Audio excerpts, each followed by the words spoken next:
Je suis Fatih Bouaroua et je suis administrateur bénévole de l'Après-M. Aujourd'hui, c'est l'inauguration de notre Fast Social Food. Ce bâtiment est un ancien McDonald's qui a été occupé par ses salariés. Une longue lutte sociale a fait en sorte que ce lieu soit abandonné par McDonald's et fermé par McDonald's. Pour le coup, les salariés, quand le premier confinement est arrivé, l'ont réquisitionné pour en faire une des plus grandes plateformes de distribution alimentaire de Marseille et de la région, pour distribuer à tous ces gens des quartiers nord de Marseille qui avaient plus peur de mourir de faim que de mourir du Covid. Alors finalement, ce bâtiment, comment avez-vous réussi à vous le réapproprier? Alors on se l'est réapproprié dans un premier temps en l'occupant, puis ensuite en proposant à des milliers de personnes de nous rejoindre dans l'aventure, en essayant de l'acheter. Et on a créé une association qui s'appelle La Part du Peuple. Et finalement 3700 personnes en une semaine ont contribué avec 25 € à essayer de nous aider à acheter. Mais très vite, le maire de Marseille s'est proposé de racheter le lieu. Et la ville aujourd'hui est propriétaire du lieu. Alors aujourd'hui, concrètement, quel est le principe de L'après-m est un principe très simple. C'est un fast food comme vous en voyez partout ailleurs. Il a deux grandes différences. D'abord, c'est que c'est une entreprise d'insertion qui embauche des gens en insertion, donc des gens en difficulté pour trouver du travail, des gens sortant de prison, des gens qui ont plein de difficultés et qui sont embauchés pour les aider à retrouver la route du travail.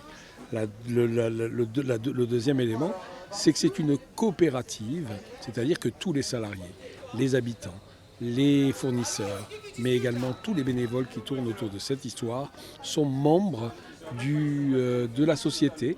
Et c'est une société où il n'y a pas de bénéfices, car tous les bénéfices sont reversés à la distribution alimentaire, puisque nous continuons aujourd'hui à faire de la distribution alimentaire tous les lundis. C'est plus de 500 familles qui viennent chercher un colis et une centaine à peu près à qui on amène, à qui on livre les denrées chez elles parce qu'elles sont trop âgées ou handicapées. Notre choix et notre désir a été de faire en sorte que tous les anciens salariés qui le souhaitaient et qui sont restés sur le carreau puissent réintégrer la nouvelle structure. C'est le cas. C'est eux qui encadrent aujourd'hui tous les salariés en insertion. Et parmi les salariés en insertion, il y en a toute une série qui venaient chercher des colis alimentaires ici. Et donc pour nous, c'était important de montrer qu'on restait dans le domaine de l'entraide. D'où vient la marchandise que vous utilisez? Alors, il y a deux types de marchandises. Il y a d'une part la gamme classique, dans laquelle on a quand même donné des noms un petit peu différents, puisque le fameux big, nous on l'appelle mouse costaud, le poisson on l'appelle le pescadou, et le McChicken on l'appelle nous le galet.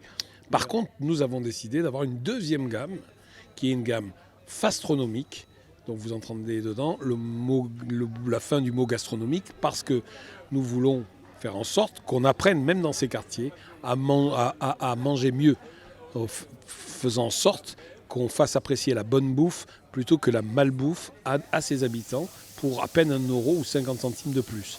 Et pour ce faire, nous avons fait appel à des chefs étoilés pour nous aider à travailler ça. Et là, les produits sont des produits frais, parce que sinon ils n'auraient pas signé de leur nom les menus que nous faisons. Et c'est Gérald Paseda, du restaurant Le Petit Nice, 3 étoiles, qui nous a fait l'honneur de signer les menus OVNI étoilés. Vous me rappelez le slogan? Alors le slogan est un hacking du slogan de McDonald's, puisque le nôtre, c'est comme vous êtes, vous venez, c'est-à-dire qu'on met l'être avant le paraître.